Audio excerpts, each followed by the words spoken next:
la conquista de la salud emocional. Yo creo que es una conquista que todos tenemos que conquistar.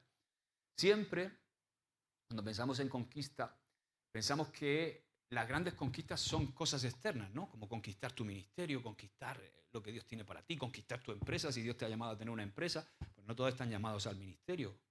Todos estamos llamados a servirle al Señor, pero en diferentes ámbitos. Por eso Pedro habla de una multiforme gracia, porque Dios quiere alcanzar a mucha gente y quiere utilizarte donde Él te quiera poner. Hay áreas de servicio, ¿no? Pero siempre que pensamos quizá en conquista, pensamos en conquistar el gran propósito que Dios tiene con mi vida, ¿no? Y parece que son cosas externas, ¿no? Pero yo creo que la mayor conquista no está afuera. Es importante lo que tenemos que conquistar externamente, por supuesto que sí. Pero la mayor conquista no está afuera, sino dentro de cada uno de nosotros. La mayor conquista de tu vida es conquistarte a ti mismo.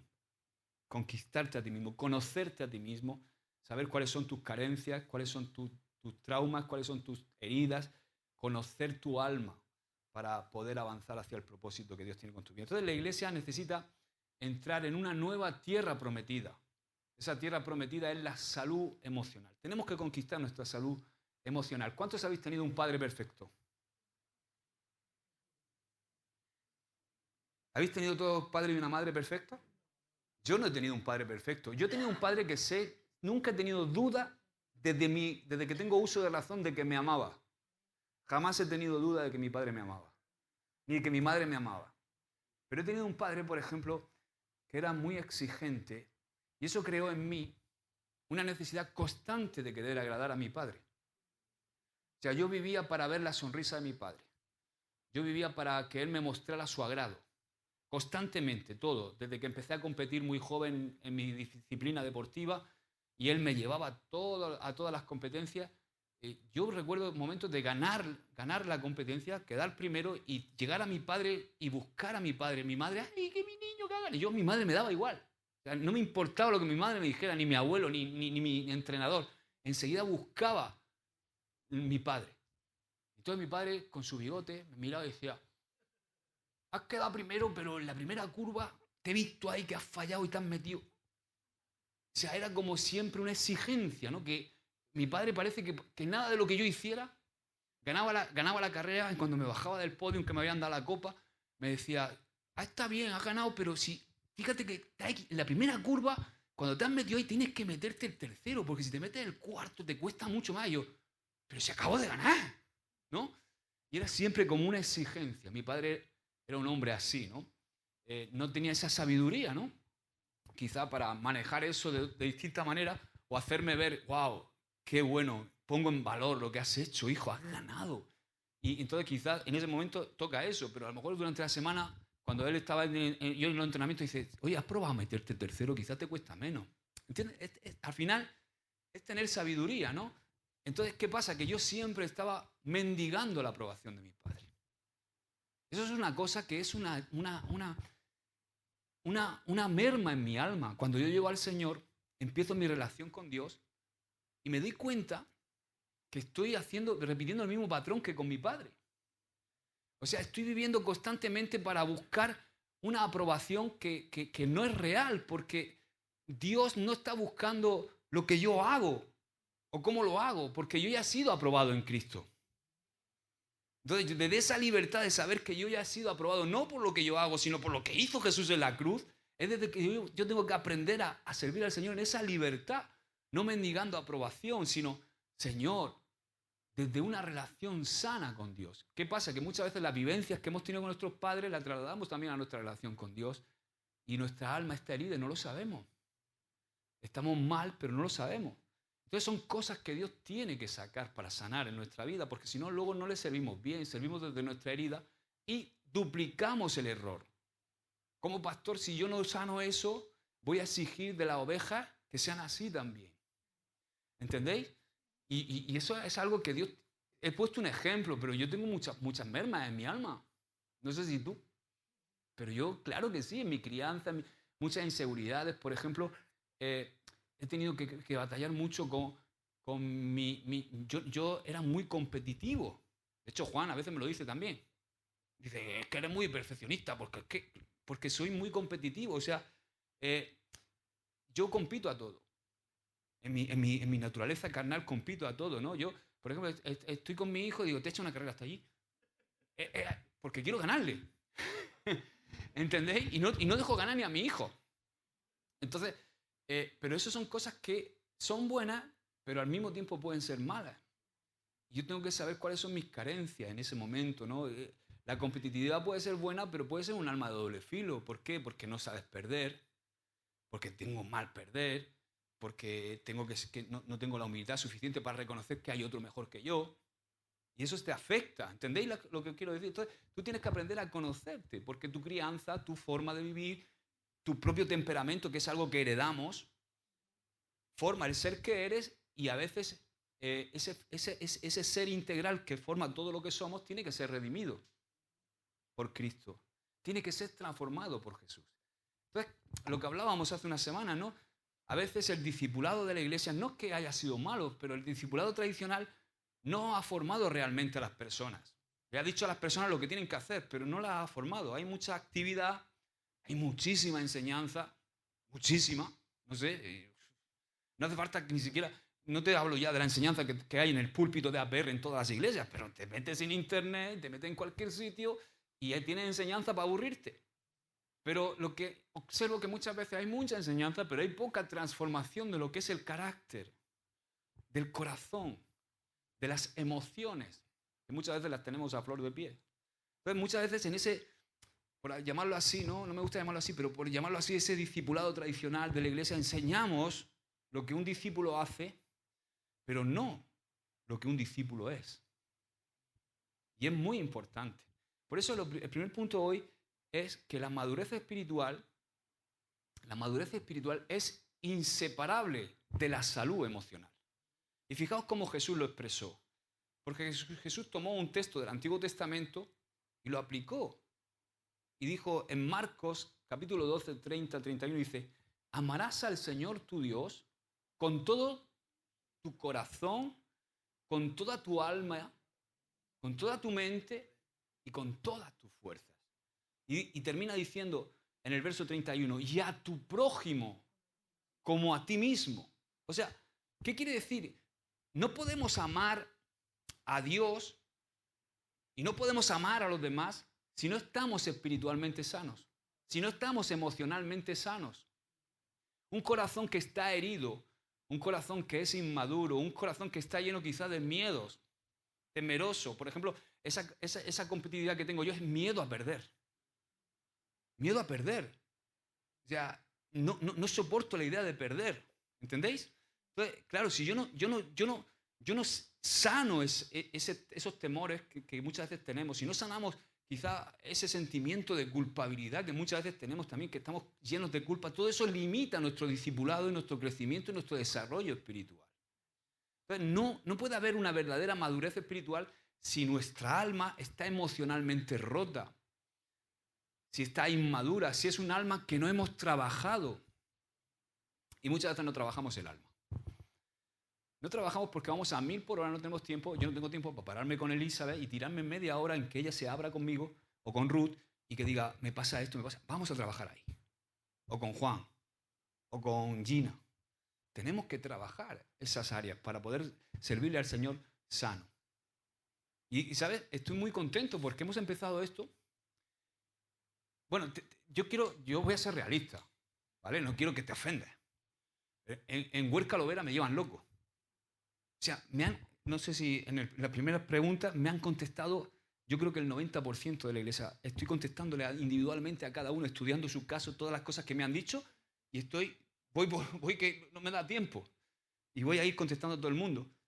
Aquí en Águila se ve que todo el mundo, aquí está todo el mundo bien, todo el mundo sano espiritualmente, emocionalmente sano, pero bueno, yo no quiero que os toméis mal, estoy diciendo datos reales, o sea, son datos reales, factibles. 50 personas casi 38, 39 personas me han escrito de Huerca, solamente 5 de Águila. No sabemos cómo hacerlo. Si te enseño cómo me lo han pasado en Huerca, escrito a bolígrafo, con fotos, como sea, lo han hecho llegar. ¿Tú me comprendéis? Porque esto allí, no estoy diciendo lo que ha pasado. No estoy diciendo una crítica, ni estoy diciendo, yo sé que muchas veces pues, no tenemos tiempo, vamos a 1000 por hora, pero esto es importante. Esto es importante y yo le estoy contestando, orando delante de la presencia de Dios a cada persona, tomando mi tiempo para contestarle a sus dudas, a sus preguntas, a sus cosas que se están abriendo, porque me estoy quedando asombrado, Ru, y algunas veces compartido, Ru, wow, mira esto, wow, qué importante. Son de estas cosas, porque podemos ayudar personalmente a cada uno. De eso se trata este discipulado que hemos empezado. Yo le estoy contestando a cada persona individualmente y eso es entre ella y yo. Solo. No va a salir a ningún sitio. ¿Entendéis? O sea, esto no lo digo para que Huércal es mejor, Águila. No, son datos reales de lo que está pasando. Entonces, tenemos que buscar la forma de hacerlo si te interesa y si no, no pasa nada. Lo vamos a hacer con los 5, los 10, los 15 o los que sean. Entendemos, ¿verdad? Ahora, también sé que aquí hay alguno que me ha pasado y está esperando que le conteste. Tenme paciencia. Tenme paciencia que voy poco a poco, ¿vale? Porque no quiero... Lo fácil sería contestar como el McDonald's. Pero si me escribe Encarna o me escribe Gina y me responde a las preguntas, yo quiero tomarme mi tiempo para analizar lo que me está abriendo o lo que me está diciendo y orar delante de la presencia del Señor. No, lo más fácil es express, ¿no? Que te contestaste express, no. No creo que sea la cosa más oportuna. Entonces, discipular sin sanar el alma es construir sobre heridas. Es construir sobre arena, no construir sobre algo sólido. Y esto muchas veces ha dado lugar a una espiritualidad dentro de la iglesia que ignora el alma. O sea, muchos creyentes crecen en la iglesia pensando que el crecimiento espiritual es solamente saber más de la Biblia, tener más conocimiento teológico, hacer más cosas para Dios, servir más, orar más, ayunar más. Muchos creyentes que piensan que el crecimiento espiritual se basa en eso. Pero ¿qué pasa? Que te das cuenta que luego son personas que siguen siendo de determinada forma, que no, en su carácter no crece, que no saben poner límites en su vida, que reaccionan constantemente con ira, que reaccionan con miedo, con culpa, que no logran tener relaciones saludables entre los hermanos, que viven quizás constantemente comparándose con otros, o con baja autoestima, o con orgullo. Entonces, no podemos ser espiritualmente maduros siendo emocionalmente inmaduros. Es muy difícil. Porque estás subido, o sea, las emociones no sanadas son como una montaña rusa. Va sub y baja, sub y baja, sub y baja. En cambio, el hombre que es constante, dice que el inmaduro es inconstante, dice Santiago, en todos sus caminos, pero el maduro es constante y va siempre hacia arriba.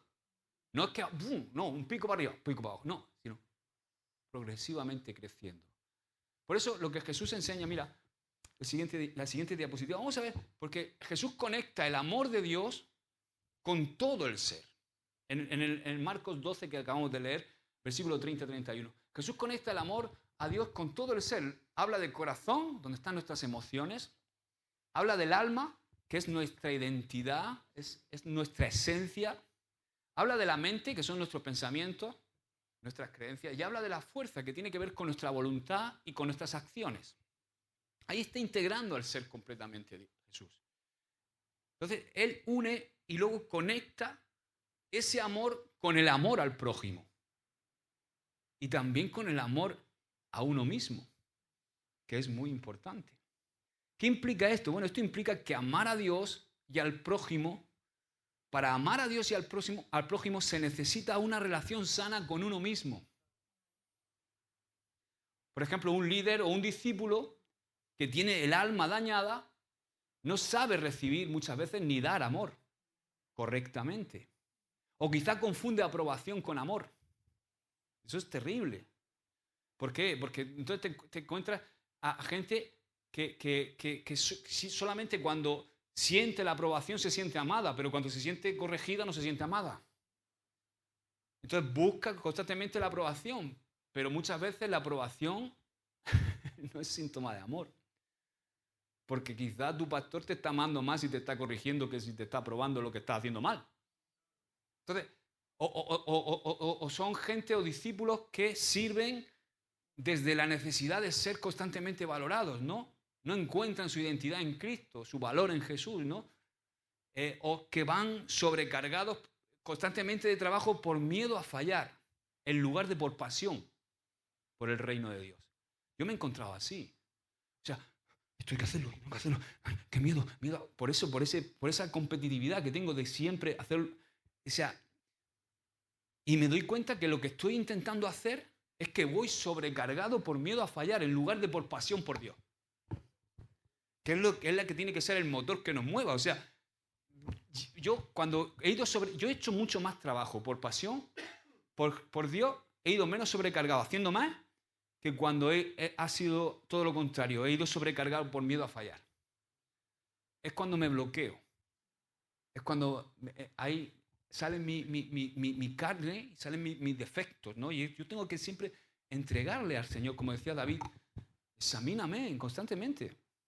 Es algo que tenemos que hacer. Y también tenemos que tener buenos mentores, buenos pastores con los que te puedes abrir y decir, wow, yo cojo el teléfono, Barnau. Dice, ¿qué te pasa, Josué? Digo, ayúdame que estoy que pego un trueno. Esta semana quemo, esta semana he roto. No, tenemos una frase entre nosotros. Decimos entre los pastores cuando nos llamamos pastores roto motor. ¿No? Como el Fernando Alonso de la Fórmula 1, he roto motor esta semana. ¿Qué te pasa? Vente, vamos a tomar un café. Y ahí tienes siempre pastores. Todos necesitamos ser pastoreados. Ahora, por ejemplo, hay ejemplos comunes de inmadurez emocional que muchas veces es una inmadurez emocional que disfrazamos de espiritualidad. Por ejemplo, puede haber alguien que ora mucho, pero resulta que luego no puede perdonar. Y está orando y no se pierde una reunión de oración, pero luego le cuesta perdonar. O alguien que quizá predica muy bien, pero luego debajo del púlpito hay alguien que manipula y controla en privado. O un líder, por ejemplo, que puede ser que exija mucho a otros, pero no es capaz de examinarse a sí mismo. Por ejemplo, muchas veces nosotros como pastores estamos haciendo un análisis y decimos, y yo sé que muchos de vosotros sois testigos porque algunas veces me he abierto con alguno de vosotros y lo he dicho. Digo, wow, veo esto en la iglesia, pero lo primero que hago cuando veo esto en la iglesia digo, ¿qué estoy haciendo yo? Yo soy la cabeza. O sea, yo no me puedo excluir fuera. No, es que son todos... No. ¿Qué estoy haciendo yo, Señor, mal? Porque yo soy también parte de la iglesia. O sea, y ni más ni menos que ahora mismo soy la cabeza junto con Ramón. ¿Entendéis? Entonces, puede ser un líder que exija mucho, pero que no se examina a sí mismo. O quizá un creyente, un cristiano que evita el conflicto constantemente en el nombre del amor cristiano. O no, es que hay que amar, hay que amar. Pero resulta que son cosas que tiene que confrontar. Y lo que en realidad le pasa es que tiene miedo. Y eso tiene que vencerlo. Hay momentos y situaciones en nuestra familia, en nuestro hogar, en nuestro matrimonio, en la iglesia, que tenemos que confrontarlas. No, es que hay que amar. No, hay que confrontar a veces. ¿Os acordáis, por ejemplo, los ejemplos de la Biblia? Tiene Jonás. ¿Qué os parece Jonás? Conocía a Dios, ¿verdad? Sí conocía a Dios. Fíjate si conocía a Dios, que sabía que Dios lo iba a perdonar a los ninivitas. O sea, pero ¿qué pasa? Que estaba lleno de ira, estaba lleno de rabia, estaba lleno de enojo, de falta de perdón, de racismo y de justicia propia. Pedro era apasionado, era impulsivo, pero al mismo tiempo era un temeroso y también orgulloso. Pablo, antes de ser transformado, su celo por Dios lo hacía ser un violento, un asesino y un perseguidor. O sea, todos ellos necesitaron sanidad emocional y espiritual para poder crecer y desarrollar su propósito y su ministerio. Entonces, si caemos en el error de ignorar la salud emocional, podemos caer en tener malas relaciones. Lo más difícil que hay en la iglesia es relacionarse horizontalmente. Siempre lo decimos, ¿no? Tenemos que fluir bien vertical para fluir bien horizontal, ¿no? Pero si nosotros caemos en el error de ignorar nuestras emociones, de no hacerle caso o taparlas, que a veces lo que hacemos es echarle un saco de cemento encima a las emociones, lo que luego tenemos son relaciones dañadas, doble vida. Pongo buena cara a Juan, pero por debajo se la tengo guardada. Discípulos quizás frustrados o esclavos del perfeccionismo, que todo tiene que ser perfecto, o nos quemamos. Luego eso, o caemos moralmente en cosas. Iglesias quizás que se enfocan mucho en la forma, pero no en el fondo, que es lo más importante, el fondo de nuestra relación con Dios. La forma, o sea, si tú te preocupas del fondo, la forma sale sola. No tienes que, no hay hipocresía. Si tú estás bien por dentro, no tienes que aparentar nada por fuera. Entonces, ¿cómo podemos integrar la salud emocional a nuestro discipulado? Pues tenemos que enseñar. Enseñar, esto mismo que estamos haciendo, enseñar sobre las emociones y cómo Dios redime también nuestras emociones. Porque a veces pensamos que nos redime para llevarnos al cielo, pero que redime solamente nuestro espíritu. No, Él redime nuestra alma, redime nuestro cuerpo, nos redime por completo. Tenemos que hablar de las heridas sin miedo, hablar de nuestros traumas y de nuestros procesos, de las cosas que hemos vivido, porque si las cosas que no habla no se sanan. Tenemos que fomentar la vulnerabilidad, o sea, se puede ser vulnerable, no pasa nada. No solamente estás pensando en el rendimiento. No, es que claro, que el pastor me vea ahí, pero a lo mejor estás más quemado que la moto un hippie por dentro, o que el tubo escape de la variante. ¿Me entiendes lo que te quiero decir? No, es mejor decir, pastor, estoy mal. Ayúdame. Y vamos, si no un cafre, el pastor, pues si lo que va a hacer es decir, hijo mío, pues te entiendo. Si a mí también me ha pasado. Vamos a salir de esto juntos. Se puede ser vulnerable. No hace falta. Mira, y aquí podéis estar tranquilos. Da igual, aquí no servimos a Dios porque somos perfectos, servimos a Dios por gracia. Entonces, tú puedes estar en alabanza y decirme, y ser un líder de alabanza y decirme, pastor, me pasa esto, que eso no te va a desacreditar ni te va a bajar de nada en ningún sitio. ¿Entiendes lo que quiero decir? Porque aquí estamos por gracia, no porque somos perfectos, ni porque hemos alcanzado algo. Entonces, es mejor eso, que nuestra alma sea libre, que podamos servirle al Señor con gozo, con alegría, restaurados por dentro, con un corazón que arde por Él, por pasión, no por agradar a nadie, ni por nada de eso, por amor a Cristo. Por eso no pasa nada ser vulnerable. Yo no tengo ningún... Ahora, lo que te aconsejo es que no seas vulnerable con todo el mundo. Porque a lo mejor, imagínate que viene un hermanito nuevo que se está congregando y tú estás dirigiendo la alabanza y de alguna manera vas a decirle al hermanito nuevo, no, eso háblalo con personas maduras que te puedan ayudar. Hermanos maduros, en la iglesia con los que tú tengas confianza, que estén en el liderazgo, con tu pastor. ¿Entendéis lo que os digo, no? No es que vayas mostrándote vulnerable a todo el mundo. Hay que saber dónde mostrarse vulnerable. Entonces, también lo que tenemos que hacer es ayudar a la gente a conocerse a sí misma. Es muy importante. Y reconciliarte con tu historia. O sea, por ejemplo, si tuviste un problema en tu historia y tuviste un problema con tus padres, o con tu padre, o con tu madre, o con tu tío, o con quien fuera, tú tienes que sanar esa herida. Tienes que llegar al perdón, o con tu exmarido, o con quien fuera. Tienes que llegar a perdonar, a soltar eso, a ser libre de eso. Y reconciliarte con tu propia historia. Pasó, vale, pasó, claro que pasó, y no fue agradable, pero ¿qué puedo hacer si la vida me da limones? Hacer limonada, ¿no? Porque a veces incluso de las experiencias negativas podemos hacer algo positivo. Yo siempre digo, ¿sabes cuál fue la espada de David al final, con la que más conquistó? Fue la espada de Goliat. La misma que fue forjada para matarlo, luego se convirtió en el arma que él empuñaba. O sea, muchas veces las cosas que el enemigo hace para dañarnos, luego se convierten en armas que nosotros utilizamos para el reino de Dios. Amén. Así que tenemos que saber eso. Tenemos que discipular, por supuesto, los que estamos en liderazgo y todos, cada uno de vosotros tenéis que discipular. Tú tienes que discipular a tu hija. Y Álvaro, tú cuando te casas igual. Y tú, Aarón, tenemos que discipular. Y discipular tenemos que hacerlo desde el amor, no desde la exigencia. ¿Entendéis? Ahora, tenemos que ir hacia un discipulado emocionalmente sano. Por eso la iglesia necesita discipulados o formas de discipular que ayude a la gente a amar a Dios con todo su ser. Y eso implica ir al alma, implica ir a las heridas, al carácter, a la vida interior. La salud emocional no es opcional, es el terreno donde Dios planta una vida espiritual madura. Si no hay salud emocional, Dios no puede plantar una vida espiritual madura. Discipular sin trabajar la salud emocional es construir sin cimiento. solamente sanando el corazón podemos amar como Cristo y reflejar verdaderamente su carácter. Porque un alma herida limita nuestra capacidad de amar.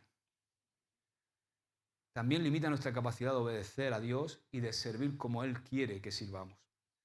Ahora, lo segundo, y con esto termino, y quizás me dejo lo tercero para la semana que viene, porque quiero que agarremos bien los conceptos, no quiero ir corriendo, tenemos tiempo. Pero fijaos, porque ignorar las emociones es antibíblico. Dice Juan 11:35, es un claro ejemplo de esto.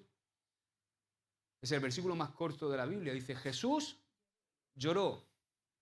¿Por qué creéis que Jesús lloró? ¿Tú crees que eso lo dejó ahí por casualidad, Jesús? ¿Que Él expresó esa emoción por casualidad? La Biblia está llena de emociones reales. Tú cuando lees la Biblia ves a un Job, ves a un David, ves a un Jeremías, ves al propio Pablo y sobre todo a Jesús.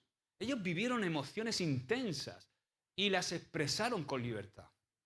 O sea, reprimir las emociones no es espiritual, es incluso peligroso. Porque a veces les digo, no, yo estoy bien, no. Y nos recubrimos de una capa de espiritualidad que nos impide expresar nuestras emociones. No está mal expresar nuestras emociones.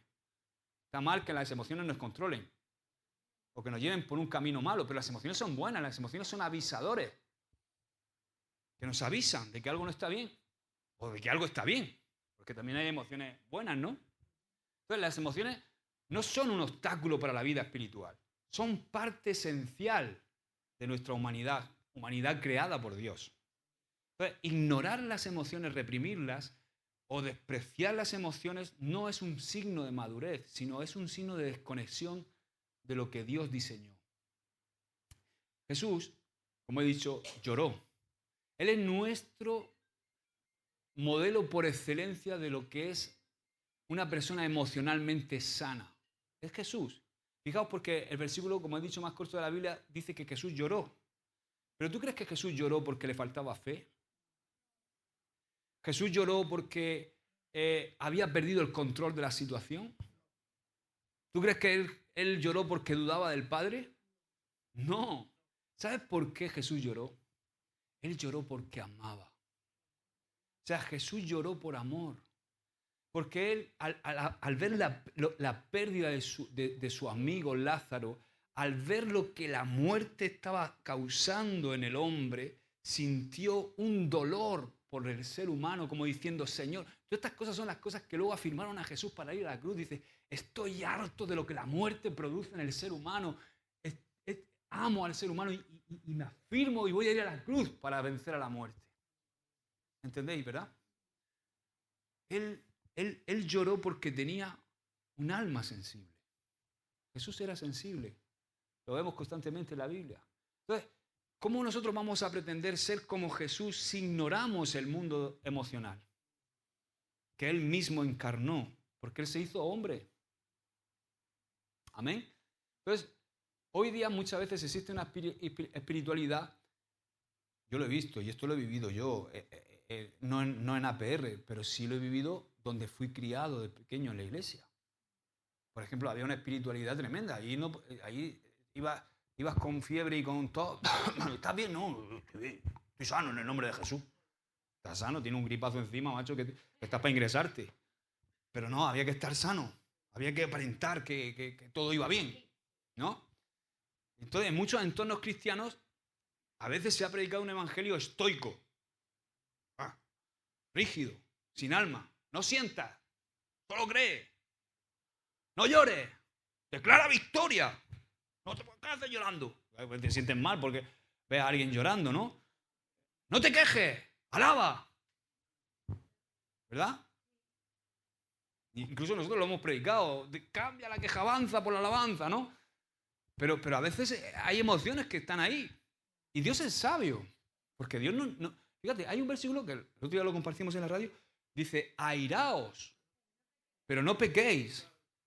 O sea, que es lícito algunas emociones. Por ejemplo, airarse.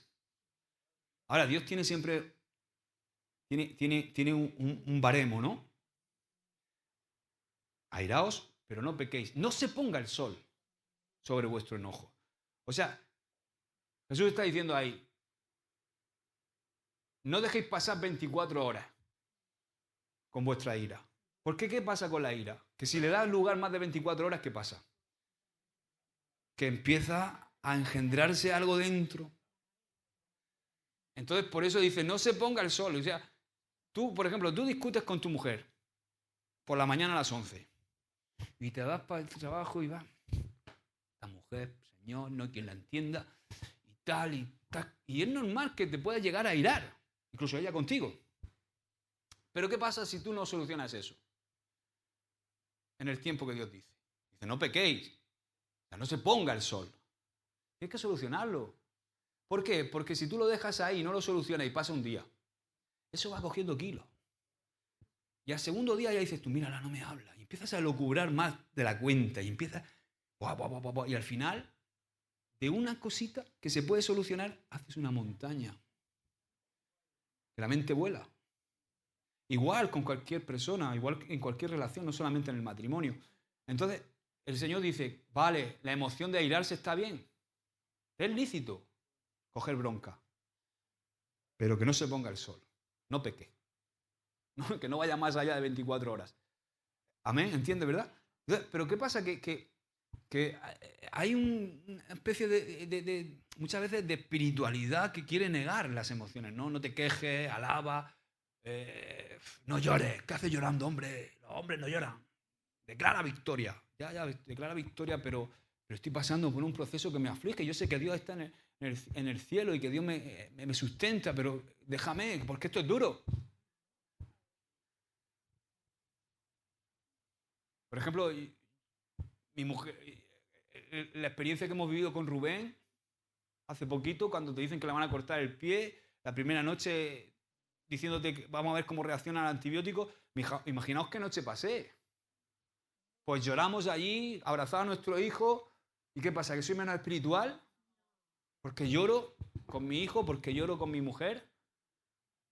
No, no llores, solamente alaba al Señor, declara victoria. Ya, yo declaro victoria y sé que mi Dios es grande y que mi hijo está en sus manos, pero estoy afligido. ¿Entendemos, verdad? No pasa nada. Y sabemos que Dios se está tratando ahí con nosotros. Y después de la aflicción llega el consuelo de Dios, llega la palabra de Dios, tenemos dónde agarrarnos, tenemos un escudo fuerte, tenemos un escondedero en Él, aleluya. Claro que sí, y está claro que la fe supera las emociones, pero no las cancela. Eso es lo que pensamos. O sea, la fe es lo que nos ayuda a superar las emociones, pero las emociones no las cancela la fe.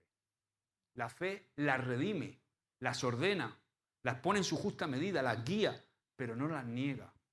Entonces, ignorar nuestras emociones es ignorar muchas veces la voz de nuestra alma que Dios quiere sanar. Ejemplo bíblico otra vez. Job expresó su angustia, su frustración, le preguntó a Dios. ¿Y Dios se ofendió por eso? No. David, ¿qué me dices de los salmos de David? Los salmos de David son un manual de emociones crudas, miedo. Tú ves en los salmos miedo, alegría, gozo, tristeza, venganza, vergüenza, esperanza. Ves de todo. Celos incluso. ¿Qué me dices de Jeremías? ¿Cómo le llamaban a Jeremías? ¿El profeta qué? El profeta llorón. ¿Por qué? Porque estaba quebrantado, llorando por el destino de su pueblo. Pablo escribió con lágrimas también en sus cartas. Habló de la ansiedad que sentía por las iglesias. Todo eso son emociones. Jesús, el mayor ejemplo. Jesús no solamente lloró por Lázaro. Dice Lucas, capítulo 19, verso 41, que él lloró por Jerusalén. Que se angustió en el Getsemaní. Que se enojó cuando entró al templo. Eso es otra emoción, ¿no? Dice que hizo un acto de cuerda y dice, habéis convertido la casa del Señor en cueva de ladrones. También dice en Mateo, capítulo 9, verso 36, que él sintió compasión por las multitudes que estaban escuchándole y que no tenían dónde ir. Entonces la Biblia nos enseña que no hay que reprimir las emociones, sino que hay que ponerlas a los pies de Dios. Y hay peligros cuando ignoramos las emociones, porque podemos confundir dureza con fe. No, a veces la dureza, esa dureza que dice, ¿cómo está, hermano? estoy bien, en victoria, ¿no? Eso es lo que decíamos, ¿no? En victoria, pero luego... Entonces confundimos esa dureza externa con fe, pero no es fe, realmente. Nos convertimos quizás en personas frías, insensibles. O acumulamos heridas sin procesar y vamos acumulando heridas y luego cuando te vienes a dar cuenta sale todo al final y de repente estalla o reaccionas mal en momentos críticos, de repente sale una ira en ti que no sabes ni qué está, una ansiedad, explosiones descontroladas, no sé, sufrir depresión espiritual quizás disfrazada de una obediencia externa. Enseñar a otros una fe desconectada del corazón. No hay santidad. Mira, esta frase que escribí. No hay santidad sin humanidad. ¿Entiendes lo que quiero decir? O sea, para vivir en santidad tú tienes que ser humano, para poder apartarte para Dios. Entonces, no hay santidad sin humanidad, pero es que no hay humanidad sin emociones. No existe un humano que no sienta. Por eso también la santidad requiere que nuestras emociones estén bajo la cobertura de Dios, que estén a los pies de Dios. Entonces, ¿cómo vamos a discipular esas emociones sanas? Bueno, ya lo he dicho, tenemos que hablar abiertamente de lo que sentimos. Sin miedo. Crear espacios seguros en la iglesia, donde la gente pueda abrirse sabiendo que no va a ser apuñalada, que eso es terrible. Yo creo que eso es uno de los mayores fracasos de la iglesia. Que llegue una persona, abre su corazón destrozada y luego la apuñalan. Eso es lo que sufrí yo y me apartó 15 años del Señor. Me abrí a un líder y me apuñaló. Yo tampoco actué maduramente. Era joven, tenía 17, 18 años, pero me afectó.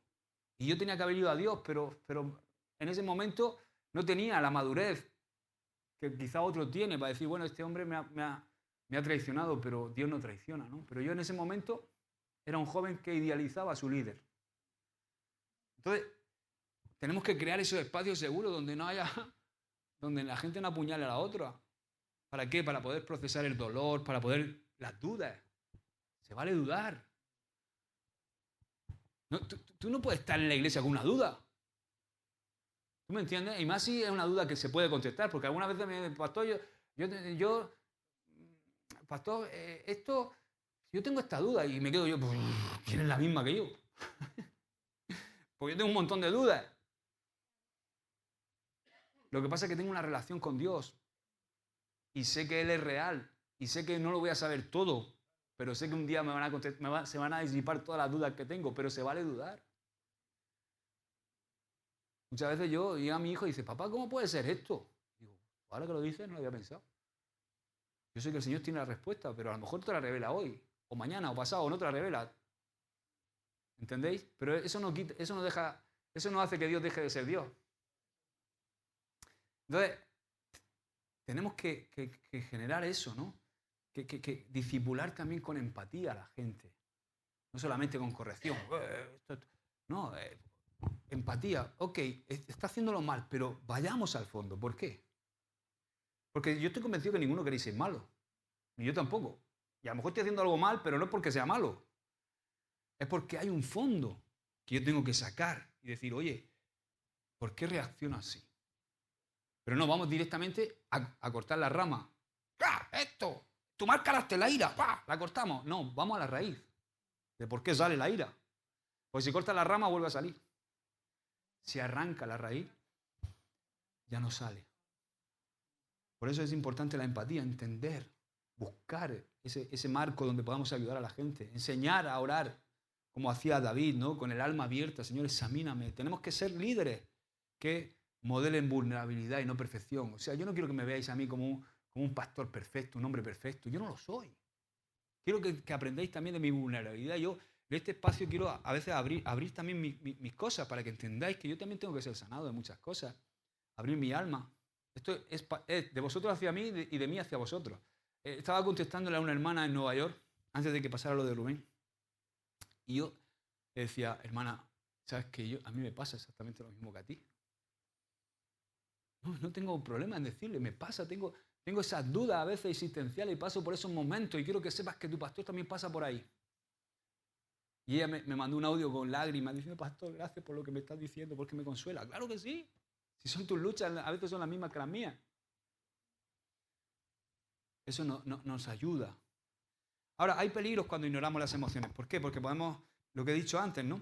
Y tenemos que salir de todo eso. Tenemos que tener libertad. Tiene que haber fe con alma y también fe con carne. Y escúchame, entiéndeme lo que estoy diciendo con carne, ¿no?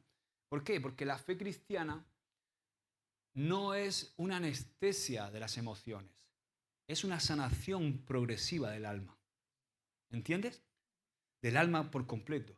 Dios no solamente quiere cambiar lo que haces, Él quiere cambiar lo que sientes cuando haces lo que haces. Él quiere cambiar cómo tú procesas lo que haces y cómo lo vives. O sea, no solamente quiere cambiar lo que haces, sino cómo lo haces. Porque tú puedes hacer mucho, pero si lo haces mal, ¿entiendes? Tú puedes hincharte aquí a servir y ser el que más sirve, pero si estás con un mal espíritu,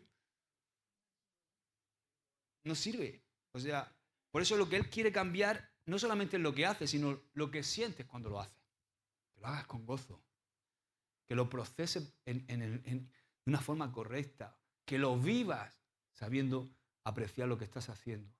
Te estaba contando en Cana un testimonio que a mí me voló la cabeza. Estábamos en Poughkeepsie, que fue cuando en Poughkeepsie está a 100 kilómetros del Bronx, son las dos iglesias de Nueva York. Poughkeepsie es precioso, pues está metido ya fuera de la urbe, fuera de la ciudad, y está entre las montañas. Es la típica imagen esa que ves siempre de Estados Unidos, con las casas esas, con los jardines y todo eso. Ya no es ciudad. Y ahí tiene una iglesia preciosa, enorme. Compraron un complejo, el Amanecer de la Esperanza. Y ahí fue donde decidimos llevar a Rubén al médico, porque yo le vi ese pie ese sábado por la mañana que estábamos celebrando el jubileo, y fuimos al hospital y nos tocó en un hospital de ahí. Entonces, cuando nos dieron el alta, fue un hermano a recogernos, un hermano que vive allí en Poughkeepsie, y nos llevaba para allá, de camino para el Bronx.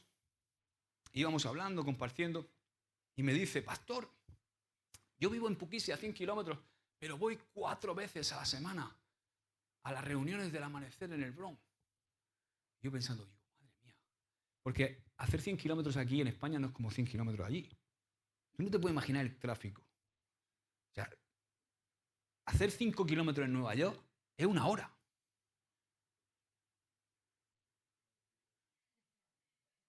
¿Entendéis, no?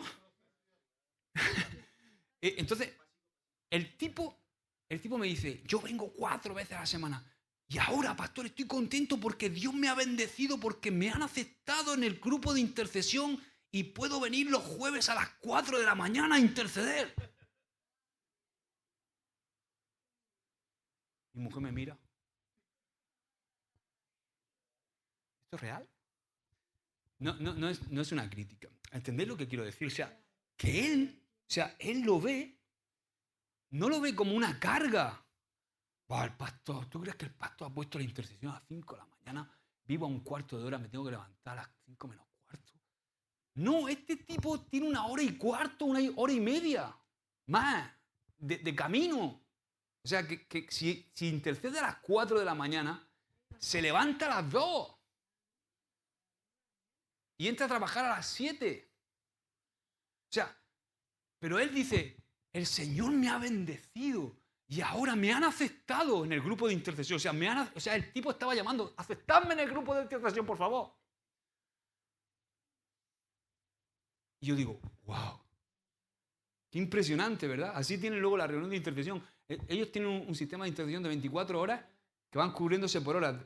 Él estaba en el turno de 4 a 5, pero en el turno de 4 a 5 hay 85 personas intercediendo. Y entra otro turno y son otros 85 personas. Increíble. Pero digo, wow, o sea, eso es entender, ¿no? Comprender. O sea, Dios no solamente quiere que lo hagas, sino quiere ver cómo lo haces. ¿Y qué sientes cuando lo estás haciendo? ¿Sientes ese gozo? ¿Qué sientes, hermano? Yo me veo, que os confieso, ni yo mismo. Digo, a mí me dice Juan Carlos que tengo que levantarme a las 4. O sea, que tengo que levantarme a las 2 para ir a Granada a las 4, a interceder todos los jueves. Digo, Juan Carlos, hijo, una semanica sí, pero estoy hablando de mí mismo. O sea, a mí me dejó hecho polvo. Yo digo, mira, si me dan ganas de decirte que pastor a ti y me estás diciendo tú pastor a mí. O sea, ¿Me entendéis? ¡Wow! Pero es que Jesús no solamente redimió nuestro espíritu, también quiere redimir nuestro corazón y nuestras emociones, lo que sentimos. Por eso ignorar las emociones es antibíblico, porque Cristo mismo no las ignoró. Si queremos formar discípulos, de verdad debemos formar también sus emociones. Amén. La iglesia no puede ser un lugar para aparentar fuerza, sino para sanar las emociones con el amor de Dios. Ponte de pie. Aleluya. Padre, te damos gracias, Señor, por tu palabra. Gracias, Señor, porque tú eres un Dios hermoso. Nos amas tanto, Señor, nos cuidas tanto. Tú quieres sanarnos de una forma integral, Señor, porque quieres que te sirvamos, Señor, con un corazón sano, con unas emociones sanas, Señor. Tú no quieres a nadie obligado, tú quieres a alguien entregado que ha sido restaurado integralmente, Señor. Y por eso, Señor, queremos seguir aprendiendo en este discipulado, Señor, porque queremos ser discípulos sanos, porque sabemos que si somos discípulos sanos vamos a tener una iglesia sana. Y una iglesia sana es una iglesia llena de poder, llena de unción, que alcanza a los perdidos, Señor. Gracias, Padre, te damos en el nombre de Jesús. Amén y amén.